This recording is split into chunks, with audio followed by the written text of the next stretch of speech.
네, 여러분 안녕하십니까. 깜깜이 선거가 진행이 되니까 참 답답하시죠? 우리나라 공직선거법에 이제 투표일 전부터 따져서 엿새 동안, 6일 동안 치러진 여론조사는 결과를 공표할 수 없게 되어 있습니다. 그렇다고 여론조사를 안 하느냐? 다 합니다. 네. 국가의 중요기관 할 가능성이 매우 높고요. 예를 들면 청와대나 국정원 같은 곳. 이제 그런 거 차치하고 주요 정당에서는 자체적으로 꽤 많은 경비와 노력을 들여서 여론조사를 합니다. 판세를 정확하게 읽고 있어야 이제 그래야 대응을 할 수 있기 때문이지요.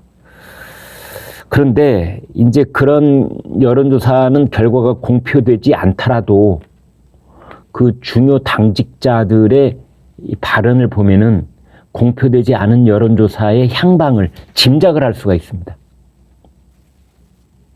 촛불이 흔들리는 걸 보고 아, 바람이 불고 있구나. 이렇게 알 수 있듯이 말이죠. 그 우상호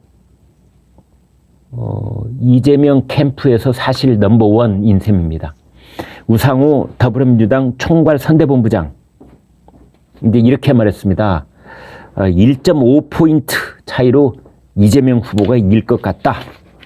1.5포인트 차이로 이재명이 이길 것 같다. 이제 그러면서 20대, 30대 여성들이 이재명 쪽으로 넘어오고 있다. 이런 말을 합니다. 이제 그러면서 그 마지막 여론조사, 공개된 마지막 여론조사에서는 이제 윤석열 후보가 확실한 명백한 우세를 보이고 있기 때문에 그거를 이제 빼놓고 지난 사나흘 동안 그런 변화 조짐이 있다. 4, 5일 사이에. 그러면서 단일화 역풍이 좀 불었다. 참 말에 이 미묘한 뉘앙스가 있는데요. 역풍이 거세게 불었다. 이런 말을 차마 못 씁니다. 역풍이 불었다. 이렇게도 못 씁니다. 역풍이 좀 불었다. 미미하지만 역풍에 흔적이 있었다.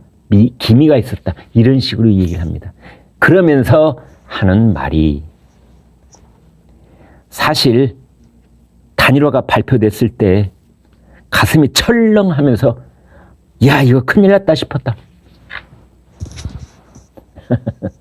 그러니까 3월 3일 날인가요? 윤석열 안철수 이 밤샘 협상 끝에 전격적으로 단일화가 발표가 됐죠. 아침에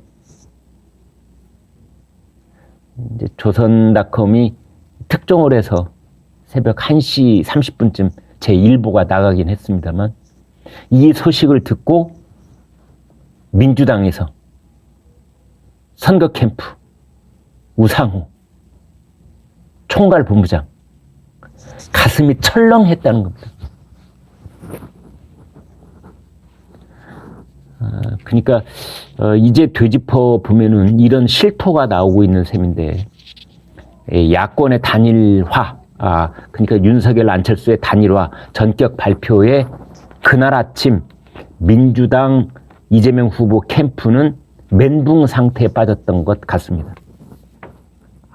충격이 어마어마했던 것이다. 이렇게 볼 수 있는 거지요. 거기에서 이제 서서히 조금씩 회복되고 있는 것이다. 라는 식으로 이제 우상호 본부장은 얘기를 하고 있는데 이런 겁니다. 최근 며칠 새 20, 30대 여성들이 넘어오는 현상이 일부 감지됐다. 일부 감지됐다. 네, 말을 겸손하게는 합니다. 여성들이 도저히 윤석열은 안 되겠다고 하는 데까지 왔다. 그렇게 해석을 하고 있네요. 뚜껑을 열어봐야 알 수 있습니다. 남은 기간 이재명 선대위는 인물을 차별화하고 인물 구도에 집중한다. 그래서 유능 대 무능 이걸로 가겠다. 준비가 돼 있는 후보, 준비가 안 돼 있는 후보 이렇게 가겠다. 안정감 있는 후보, 불안정한 후보. 글쎄요. 우상호 본부장은 그렇게 얘기를 하는지 몰라도 국민들은 달고 다른 그래서 준비된 이런 말을 쓴 그런 지금 정치인을 바라고 있는 것이 아니라 그러한 때가 묻지 않은 정말 여의도와 청와대와 우리나라 정치에 충격적인 어떤 새로운 쇄신 바람을 불어올 수 있는 정치 신인을 기대하고 있는 거거든요. 근데 우상호 본부장은 거꾸로 윤석열 후보의 선거운동을 해주고 있는 것 같아요. 준비된 후보, 준비 안 된 후보. 국민들은 준비 안 된, 이제 처음으로 시작하는 그런 후보를 기다릴지 모른다. 이렇게도 볼 수 있는데,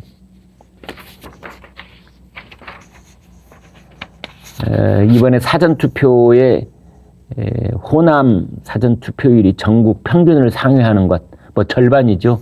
이제 여기에 대해서 우상호 본부장은 이렇게 말합니다. 호남은 우리가 유리한 게 맞다. 그건 거짓말할 수 없다. 그런데 강원도나 경상도도 사전투표율이 높다. 이것은 양쪽 지지층이 총결집한 것이다. 전체적으로 우리에게 절대로 유리할 수가 없다. 네, 우상호 본부장이 이제 진단을 합니다.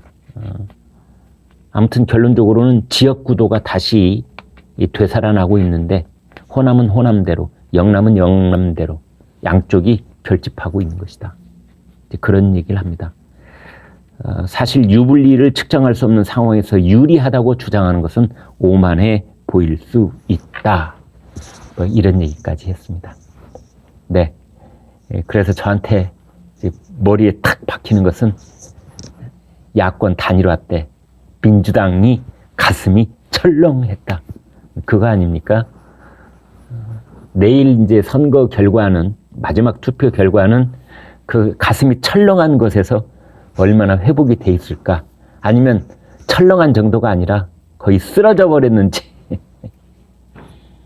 아무튼 아직도 살얼음판이다. 이렇게밖에 말할 수 없겠습니다. 네, 구독, 좋아요 부탁드리겠습니다. 고맙습니다.